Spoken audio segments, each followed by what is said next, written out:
심정으로 신앙 고백 드리겠습니다. 나는 전능하신 아버지 하나님 천지의 창조주를 믿습니다. 나는 그의 유일하신 아들 우리 주 예수 그리스도를 믿습니다. 그는 성령으로 잉태되어 동정녀 마리아에게서 나시고 본디오 빌라도에게 고난을 받아 십자가에 못 박혀 죽으시고 장사된 지 사흘 만에 죽은 자 가운데서 다시 살아나셨으며 하늘에 오르시어 전능하신 아버지 하나님 우편에 앉아 계시다가 거기로부터 살아있는 자와 죽은 자를 심판하러 오십니다. 나는 성령을 믿으며 거룩한 공교회와 성도의 교제와 죄를 용서받는 것과 몸의 부활과 영생을 믿습니다. 아멘. 찬송가 268장 찬송 드리겠습니다. 죄에서 자유를 얻게 함은 보혈의 능력 주의 보혈 시험을 이기고 승리하니 참 놀라운 능력이로다. 주의 보혈 능력이 또다. 주의 피 믿으오. 주의 보혈 그 어린 양의 매우 귀중한 기로다. 육체의 정욕을 이기림은 보혈의 능력 주의 보혈 정결한 마음을 얻게 하니 참 놀라운 능력이로다. 주의 보혈 능력이 또다. 주의 피 믿으오. 주의 보혈 그 어린 양의 매우 귀중한 피로다. 눈보다 더 이게 밝히는 것 보혈의 능력 주의 보혈 부정한 모든 것 밝히시니 참 놀라운 능력이로다. 주의 보혈 능력이 또다. 주의 피 믿으오. 주의 보혈 그 어린 양의 매우 귀중한 피로다. 구주의 복음을 전할 제목 보혈의 능력 주의 보혈 날마다 나에게 찬송 주리 참 놀라운 능력이로다. 주의 보혈 능력이 또다. 주의 피 믿으오. 주의 보혈 그 어린 양의 매우 귀중한 피로다. 아멘. 예레미야서 26장 11절부터 16절 그리고 24절의 말씀 세번역번 성경으로 함께 읽겠습니다. 제사장들과 예언자들이 그 고관들과 온 백성에게 말하였다. 이 사람은 사형 선고를 받아야 마땅합니다. 여러분이 직접 귀로 들으신 바와 같이 그는 이 도성이 멸망한다고 예언을 하였습니다. 그러나 예레미야는 고관과 온 백성에게 이렇게 대답하였다. 여러분이 들으신 모든 말씀대로 이 성전과 이 도성에 재앙을 예언하라고 나를 보내셨습니다. 그러므로 이제 여러분은 자신의 행동과 행실을 바르게 고치고 여러분의 하나님이신 주님의 말씀에 순종하십시오. 그러면 주님께서도 여러분에게 내리시겠다고 말씀하신 재앙을 거두실 수도 있을 것입니다. 나는 여러분의 손에 잡혀 있으니 여러분이 보시기에 좋으신 대로 옳다고 생각되는 대로 나를 처리하십시오. 그러나 이것만은 분명히 알아두십시오. 여러분이 나를 죽인다면 자신과 이 도성과 이 도성의 주민은 무죄한 사람의 피를 흘린 죄값을 받을 것이니 이는 이 모든 말씀을 여러분의 귀에 전하도록 나를 보내신 이가 바로 주님이시기 때문입니다. 그러자 고관들과 온 백성이 제사장들과 예언자들에게 말하였다. 이 사람에게는 사형 선고를 받아야 할 만한 죄가 없습니다. 그는 주 우리 하나님의 이름으로 우리에게 말씀을 전하였기 때문입니다. 그러나 예레미야는 사반의 아들 아히감이 보호하여 주었으므로 그를 죽이려는 백성의 손에서 벗어날 수 있었다. 아멘. 네, 예언서를 읽는다는 건 좀 어려운 감이 있습니다. 제 학생 때 한창 공부할 때 제 지도 교수님이 그분 전공이 예언서였거든요. 특별히 이제 주전공은 예레미야였습니다. 그런데 이제 지도 받는 중에 본인이 이제 학회에다가 이렇게 게재하는, 참 요즘 이 논문 때문에 한국이 난리도 아닌 것 같긴 한데요. 예, 이렇게 한번 글자 틀린 게 있는지 없는지 한번 좀 봐라 하면서 이렇게 초고를 보여주신 적이 있습니다. 그러니까 주시면서 얘기가 뭐 네가 본들 그걸 깊은 뜻으로 이해하겠냐만 일단 국어 맞춤법이 맞는지 틀리는지 그것만 봐라. 그래서 열심히 읽었습니다. 근데 그걸 읽고 나서 정말 시험에 들어버렸어요. 그래서 이제 제출하잖아요. 빨간색으로 이렇게 글씨 틀린 거. 근데 또 이게 웃긴 게 학계가 되게 좀 그래요. 어디 감히 제자가 스승의 글씨에 원고에 빨간색을 들이대겠냐 해서 이제 뭐 초록색이나 노란색으로 이렇게 해가지고 가져다 드렸더니요. 예, 읽었는데 뭘 느꼈느냐. 그래서 글자 틀린 게 몇 글자입니다. 그래서 그거 말고 그래가지고 저는 솔직히 이 원고 읽고 시험 들었습니다. 그래서 왜 그랬냐면요. 이분이 예레미야를 쓰면서 거기에 그냥 그 소논문을 쓰시면서 턴페이퍼에 뭐라고 써놓으셨냐면 예레미야 예언의 70%는 이루어지지 않았다라는 것입니다. 그것이 하나님의 뜻이라는 것. 저한테 예언은 이루어져야 되는 거잖아. 그렇지 않으십니까? 그래도 이분이 이제 그러니까 내가 이걸 너한테 보여주면서 그런 거 생각하지 말고 글자만 보라 그랬잖아. 그러면서 쫙 설명을 했는데 이런 내용입니다. 어떤 내용이냐면 하나님의 말씀은 반드시 이루어집니다. 그런데 정말 그 예언 속에 이렇게 심판을 선언하는 거 있잖아요. 그런 내용들은 하나님이 그래 너 한번 맛봐라, 너 한번 혼나봐라 이게 아니라는 거죠. 하나님의 말씀의 목적은 말씀 안에 담겨있는 그 뜻은 백성이 그 예언을 듣고 돌이켜 회개하는 것이라는 것입니다. 그래서 백성이 회개하고 돌이켰을 때 하나님의 예언은 철회된다는 것입니다.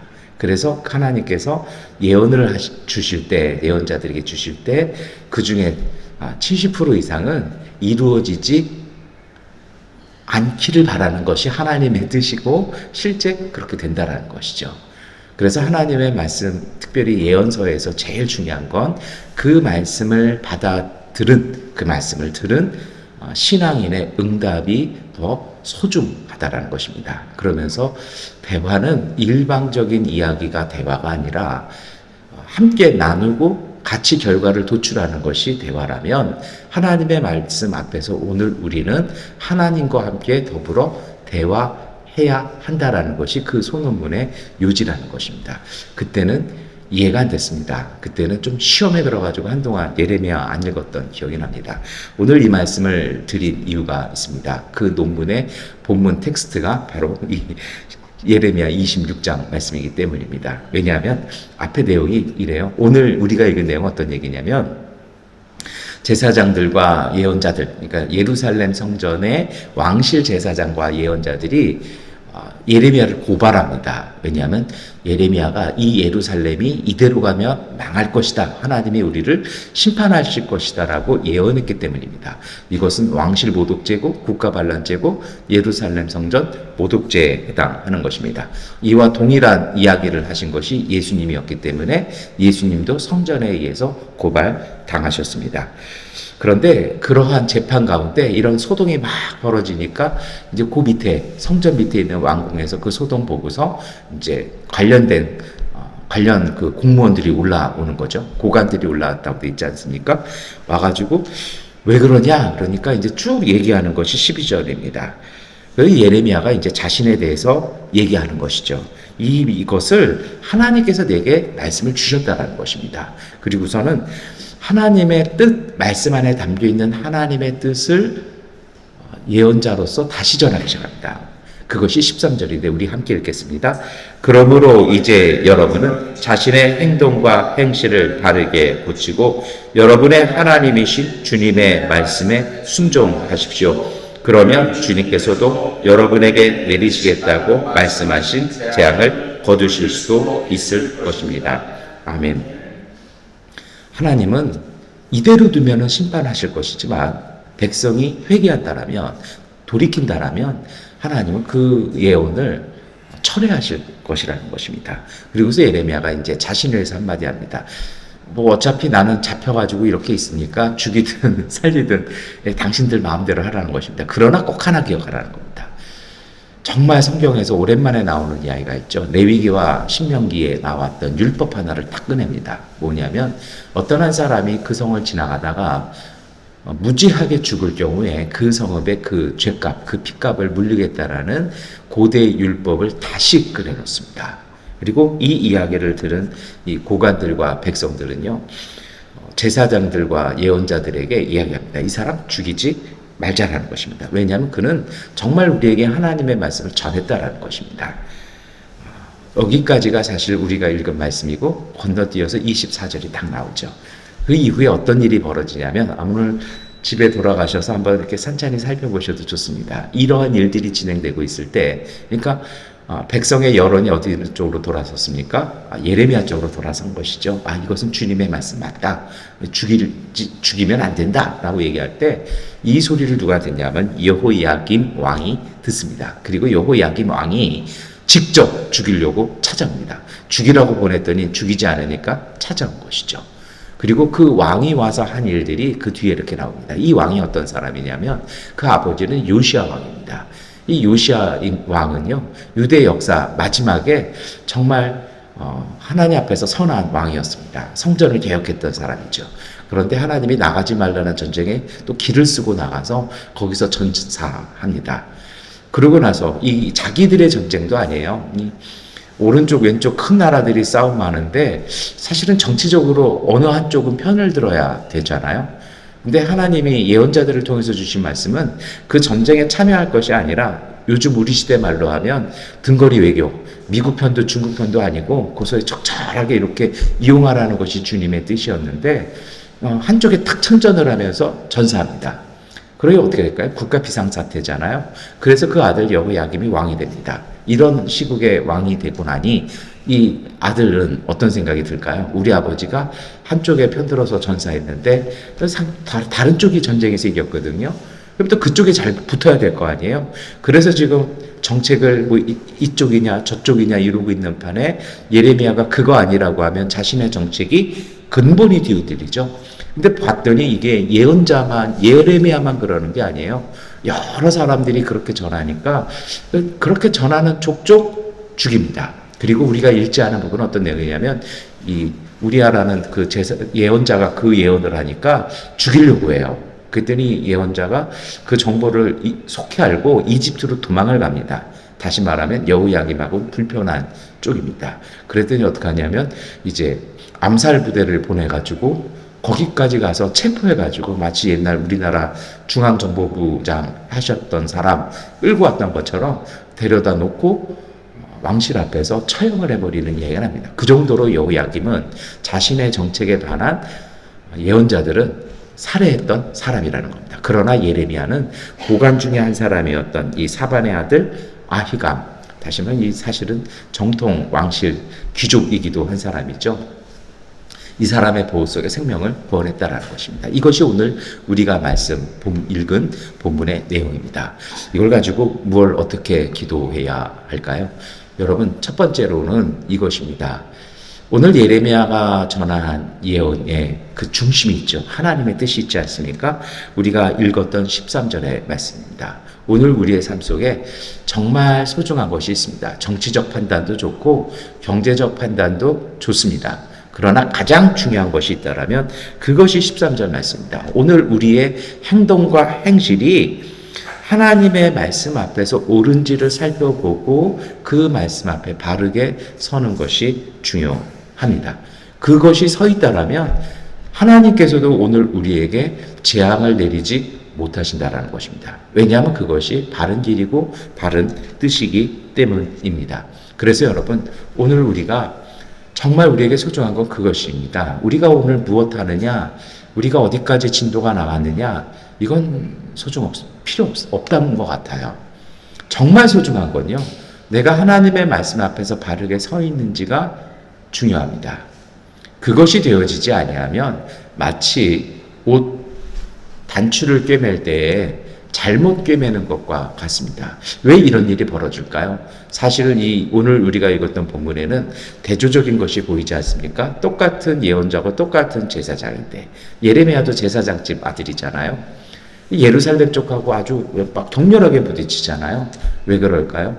예루살렘 성전에 속한 제사장과 예언자들은 이때 정도 되면 왕실 소속이기 때문에 그냥 왕실 여론 선전에 불과합니다. 왕의 뜻이 곧 하나님의 뜻이죠. 그래야 내 직위가 보존이 되고 지금의 내 삶이 유지가 되는 것입니다. 지금 한국 사회가 유지 때문에 과연 어떻게 될지, 유지가 안 될까 했는데 하여튼 유지는 됐더라고요. 근데 문제는요, 신앙과 역사의 문제는 이 유지의 문제입니다. 어떻게 유지할 것이냐. 이 왕실 제사장들은요, 그래서 자신들의 이익대로 행동을 합니다. 그래서 하나님의 말씀이고 하나님의 뜻이라고 얘기하니까 자신들이 전하는 것과 다르니까 제사장이고 예언자인데 무고한 사람을 죽이려고 해요.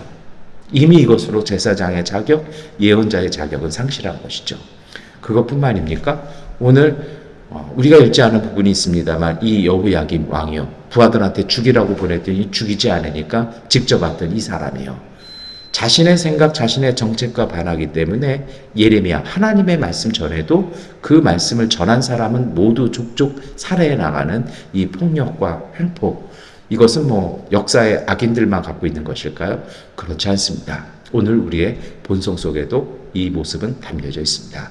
그래서 여러분, 오늘 이 새벽 첫 시간, 오늘의 이 하나님 앞에 드려지는 이 예배를 통해서 우리가 소중히 품어야 할 것이 있습니다. 첫 번째는 하나님의 뜻을 묻고 듣고 응답하려는 자세입니다. 이것이 영성입니다. 그 영성이 무뎌지고 없으면요, 내 생각이 하나님 뜻 같고 내 생각, 내 뜻과 다른 모든 이야기들은 다 반대고 다 우리가 뭔가 투쟁해야 되고 뭔가를 덮어놔야 할 것 같습니다. 내 생각과 내 뜻을 이야기해 주지 아니하면 그것이 미움이 되고 때로는 서로 서운함이 되고 때로는 그것이 뭔가 감정의 끄트마트가 된다. 그러면 사실 그거는요, 영적으로 우리가 많이 침체되어 있다는 것을 보여주는 모습이기도 합니다. 그래서 여러분, 정말 훌륭한 영성, 참된 믿음은 들을 줄 아는 믿음이고 영성입니다. 오늘 이 고관들과 백성들이요, 처음에는 죽이려고 모였습니다. 그런데 어떻게 합니까? 예레미야의 이야기를 듣고 이것은 멸망을 선포하는 얘기가 아니라 우리에게 살기를 주는, 이야기하는 하나님의 뜻이라는 것이죠. 이렇게 듣고 응답할 수 있는 이 마음, 이것이 참된 영성일 것입니다. 오늘 이 아침에 우리가 하나님 앞에서 이러한 마음과 영성을 온전하게 회복하게 해달라고 기도했으면 좋겠습니다. 제가 굳이 믿음이라는 말을 쓰지 않고요, 영성이라는 단어를 쓰는 이유가 있습니다.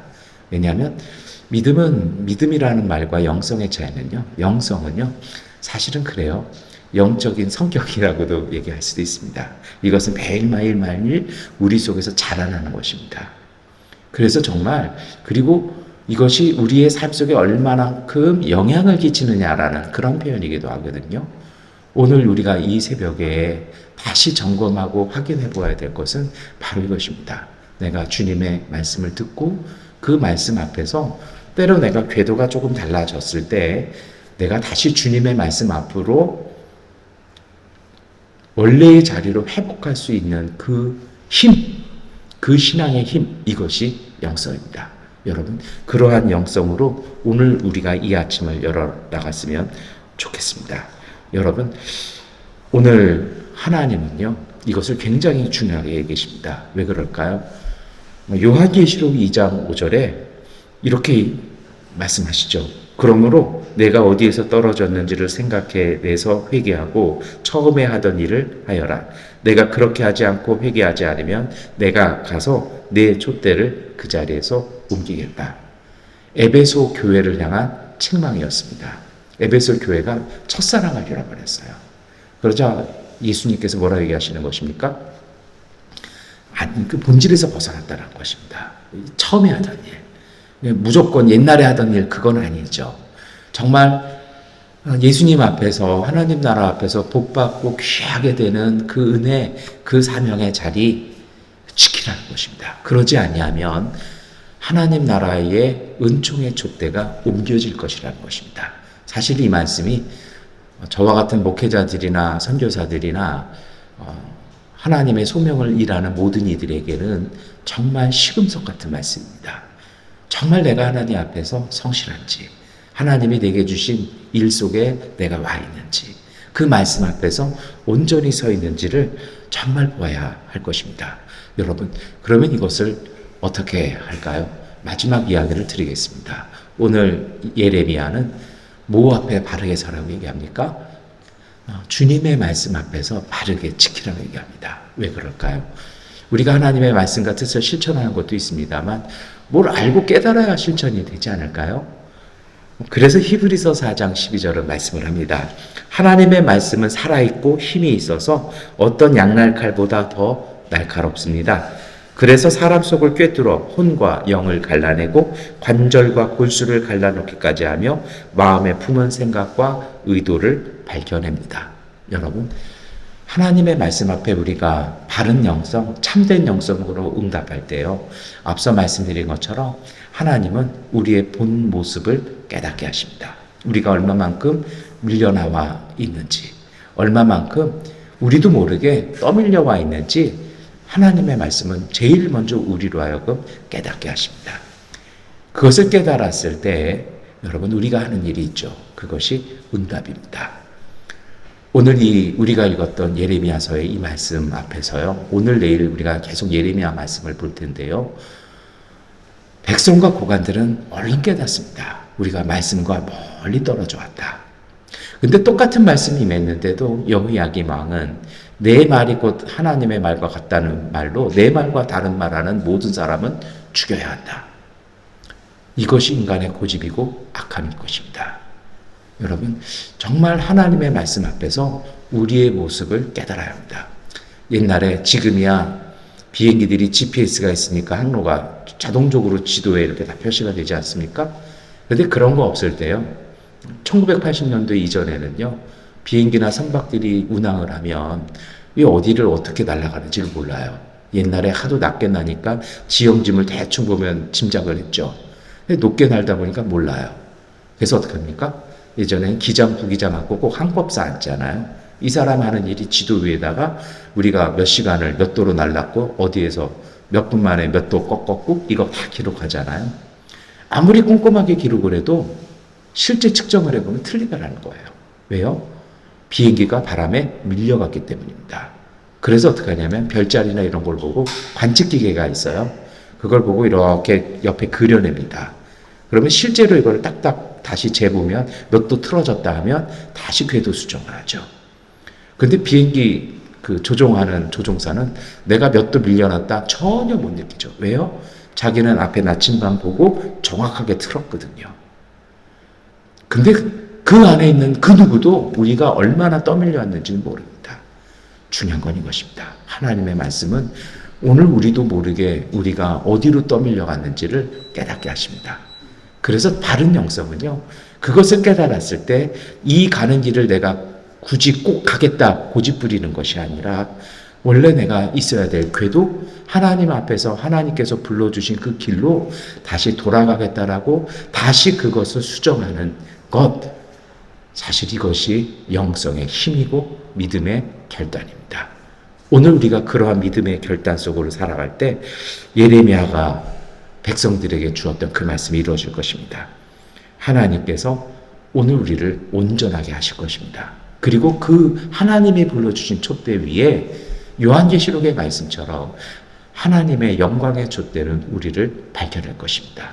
오늘 여러분 이 영성으로 하나님의 말씀 앞에서 오늘 우리가 바르게 서서 강하고 단단한 모습으로 승리하며 하나님과 동행하시는 복된 하루 되시기를 축원합니다. 기도하겠습니다.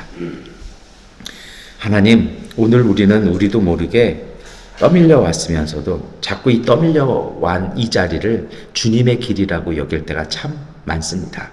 주님, 기도하오니 우리로 주님의 말씀 앞에서 깨닫게 하여 주옵소서. 하나님의 음성을 듣게 하시고 우리가 들었을 때 온전히 순종할 수 있게 하여 주시옵소서. 하나님, 우리의 삶이 참 소란하고 복잡하고 요란해서 이러한 하나님 앞에서의 들음조차 허락되지 않을 때가 많습니다. 그래서 저희가 이 첫 시간 피곤함과 졸림과 조금 더 쉬고 싶은 마음을 이겨내고 주 앞에 나왔습니다. 주 앞에 무릎 꿇고 기도하오니 하나님 우리에게 음성 들려주시고 우리 안에 주시는 그 작은 목소리, 그 세미한 음성에 우리의 귀가 열리고 마음이 열리게 하여 주옵소서. 마음속 그리고 생각 속에 작게 시작된 주님의 말씀, 하나님께서 주시는 그 인도하심이 하나님 그 불꽃을 잘 소중히 피워내어 우리의 삶을 비춰내는 큰 등불 되게 하시고 큰 힘 되게 하여 주옵소서. 세상의 바람 아닌 우리의 마음과 영혼 속에 주시는 이 하나님의 인도하시는 그 불꽃 따라 오늘 하루도 복되고 승리하며 사는 믿음의 가족들 되게 하여 주옵소서. 예수 그리스도의 이름으로 기도드립니다. 아멘. 하나님께 기도하는 시간 갖겠습니다.